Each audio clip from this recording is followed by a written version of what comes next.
অবশেষে পৌঁছে গেলাম আজকে আমাদের থাকার ঠিকানা বোরং নেচার্স ক্যাম্প। নিরিবিলিতে প্রকৃতির সৌন্দর্য আর উন্মুক্ততার মাঝে এই হোমস্টে। এখানে আমরা নিয়েছিলাম ডাবল বেডেড রুম ও বাথরুম পরিষ্কার পরিচ্ছন্ন, তবে বাথরুমটি বেশ ছোট। এখানেও অন্য হোমস্টের মতোই লাঞ্চ, ইভিনিং স্ন্যাক্স, ডিনার ও পরের দিনের ব্রেকফাস্ট ইনক্লুডেড। বোরং রাবাংলা থেকে 17 কিলোমিটার দূরে অবস্থিত। সমুদ্রপৃষ্ঠ থেকে উচ্চতা 5800 ফিট। এটি সাউথ সিকিমের একটি অফবিট ডেস্টিনেশন, যেখানে আপনি নিরিবিলিতে প্রকৃতিকে উপভোগ করতে পারবেন।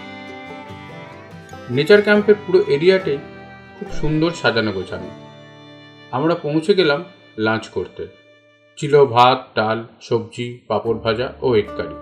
চারিদিকে নিস্তব্ধতা, শব্দ বলতে শুধু পাখির ডাক আর বাতাসের দোলা লেগে গাছের শব্দ।